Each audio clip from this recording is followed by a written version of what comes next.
isn't unlike other approaches in the city right now, as Jen said, but I think we've kind of taken a particular angle at this.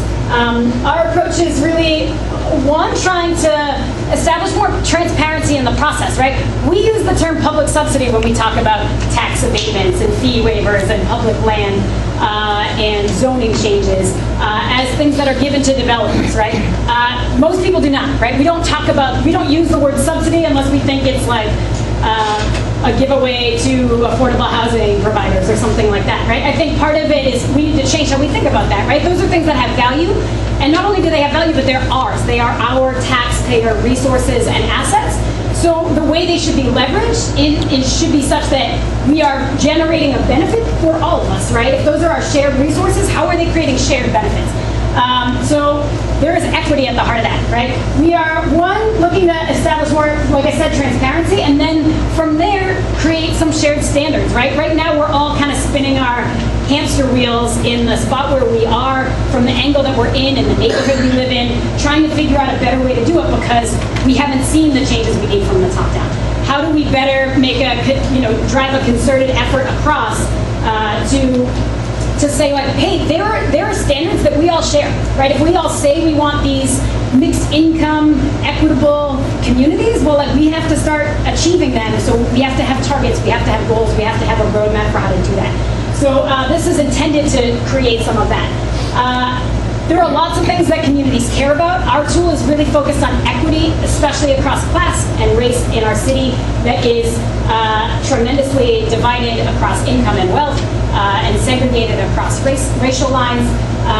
If we want to leverage our public resources for public good, equity has to be at the heart of that, right? So it's not just about the historic character of our buildings, right? And it's not just about community input, right? Because some community input can work in favor of equity and some can work against it, right? If we don't want affordable housing in our wealthy neighborhood, well, we can drive whatever community input process we want, but it doesn't necessarily achieve better results across the city, especially for our residents that are most marginalized and most shut out of economic pathways to success. One thing that in our kind of strategy of how we see this working, we're keeping in mind that one important strategy is kind of connecting folks who are jazzed up about this stuff in neighborhoods that are feeling that development push, right? That's because those are hot markets, and especially in neighborhoods that are gentrifying, people can feel like my neighborhood is changing. I can see my neighbors who are being shut out of opportunities, and I want to do something about that. I think if we can connect some of those neighborhoods and try to get them on board with each other, that's a way ahead. So those are some things that are kind of prioritized by our design. Okay, so this is the theory of it. We have developers who want to do development in our city. Oftentimes, they are looking for public support. Most times, that public support involves things that are a financial gain for that developer. So whenever that scenario happens, right, we would advocate for there to be a different process of what we ask of that developer, right? That starts with that developer sharing important information about a given project with the people who are most affected by that project, right, or most impacted by that project. So in all of the literature in front of you, right, that starts with this. You don't have to look at it too deeply right now. It's there for your reference, but it's essentially a questionnaire, right? Part of the problem is that our city sends developers to our community councils to ask for approval. It's not even clear that most people in the room, like why they're asking for approval, why they're there, and what steps in the process we can be a part of, right? All that stuff is kind of a mystery to us. Further as a mystery is what kind of support is our city offering you, right? Right now, developers are required to go in front of community councils to ask for approval when there is a zoning variance in the mix, when there's a liquor license in the mix, and occasionally if there's public land in the mix, there's very few scenarios where a developer is mandated by the city to go to the community council. When that happens, we should know those other things. If you're asking us for an up or down vote on your development in our neighborhood, well, it would be great if we know what kind of support you're seeking, right? You're asking taxpayers for their support, for their assets, for their resources. The public deserves to know what we get in exchange, right? So that starts with more transparent information. I would argue the most important part of this questionnaire, in addition to what a developer sees as the community benefits of a development project and what their plans are for achieving that, is this section here. Like, what are Are you asking for a tax abatement? Are you asking for a zoning change? And then what is that worth to your project, right? Like, we should know if we're going to try to create a deal that works both ways, we should be informed of the details of the project. From there, we have this rubric, right? That's the other thing, the long, complicated, heavy content, detailed, jargony thing in front of you that looks like this. This is an attempt to have a way of scoring and measuring a given development project and the commitments that that developer is making for community benefit. And to measure that, right? And to do that overall, right? Some projects are going to be much better on housing affordability. Some projects are going to be better on job opportunities, right? How do we measure those things overall and be able to say, yeah, this is a project that is furthering equity in our community, or is doing a responsible job of keeping equity in mind as we do development, as we invest in our communities. There are 4 main categories that we've determined are sort of the most important to measure, right? So that any project that does something that requires that meets the criteria of these, like we would want to be able to measure and score them across housing affordability, jobs and labor, community input, and community footprint. Some projects will only qualify for 2 of those, right? If there's no residential stuff in the development, then housing affordability doesn't necessarily make the most sense to score. But all projects would be scored on jobs and labor, because all development projects have some element of employment and jobs and labor, and all would be scored on community input, which is crucial to how we do development in communities, right? We also have this other section that we call the extra credit section. It kind of keeps in mind other things that are public benefits that are related to equity, but maybe that aren't as centrally located in equity. And those include diversity, inclusion, public space and infrastructure, natural environment, community organizations and programs, and local enterprises. Okay, again, how it works in theory is that a community, say there's a developer in front of a community council right now who the developer is looking for a zoning change, right?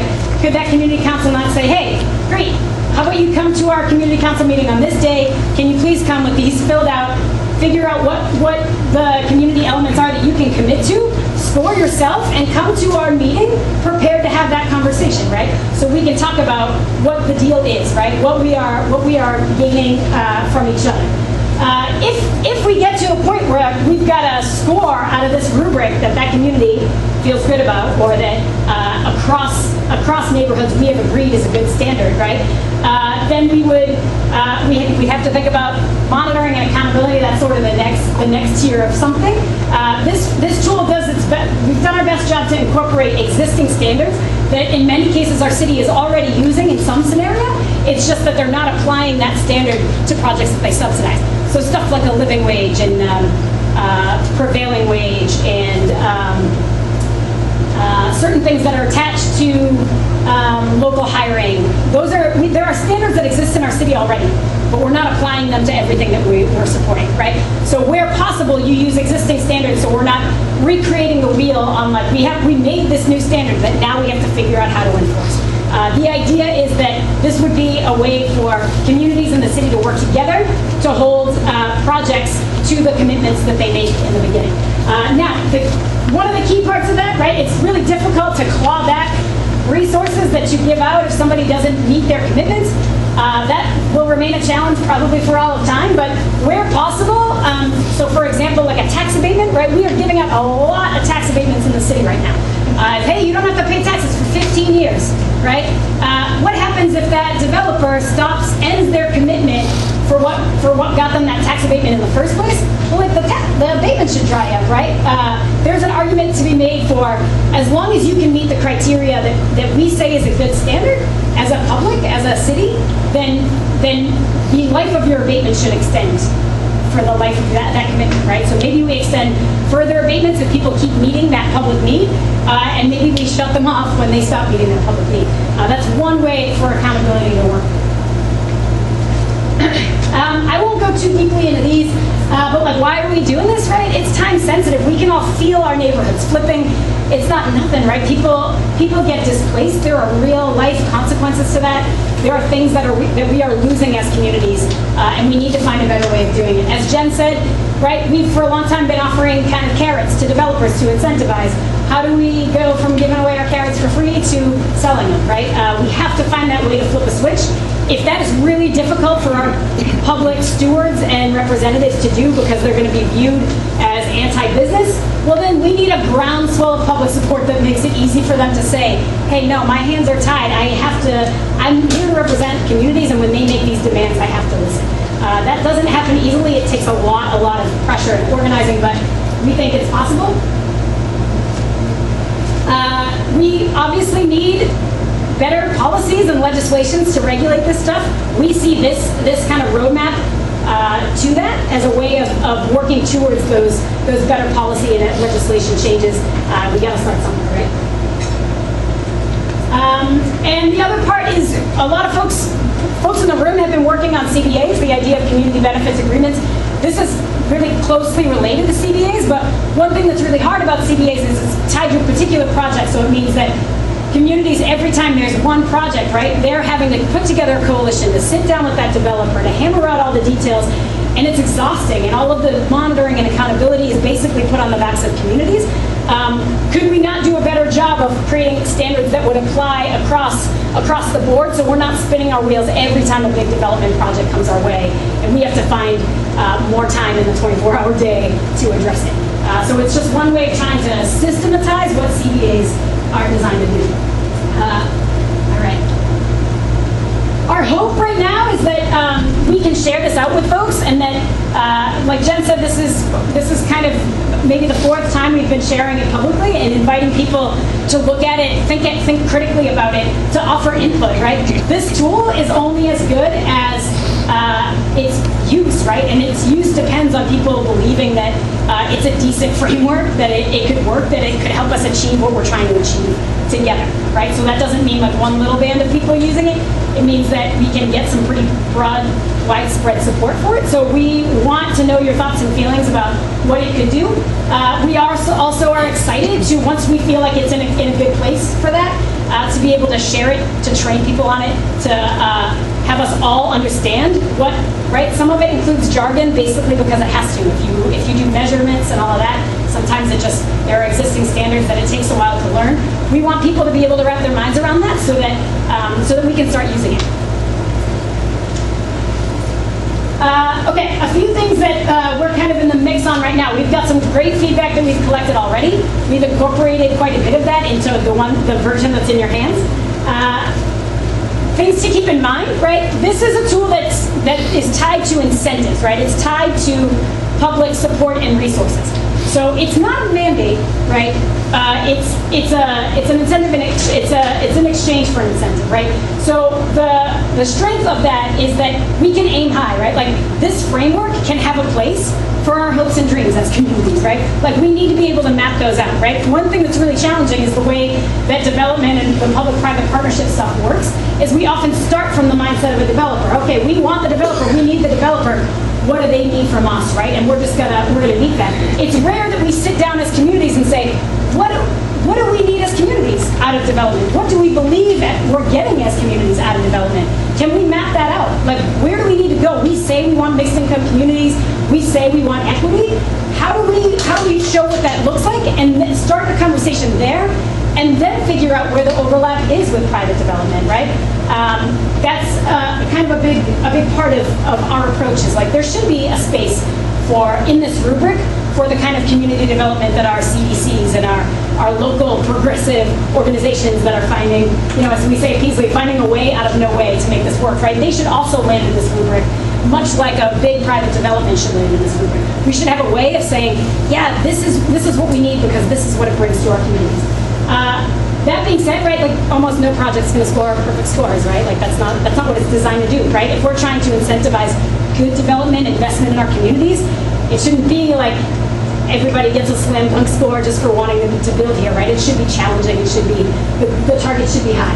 The targets should also be measurable. That's one thing that's challenging about a scorecard, that's challenging about making something like this. We want something that it's not just based on somebody's personal opinion of a project, but like we can actually say, oh, this is a thing that we can we can all identify as a commitment, and we can measure our progress there as best we can. We also want, right, you'll see in the, you can all take a look if you want at the rubric right now. The way it's set up is sort of on a 4-point system.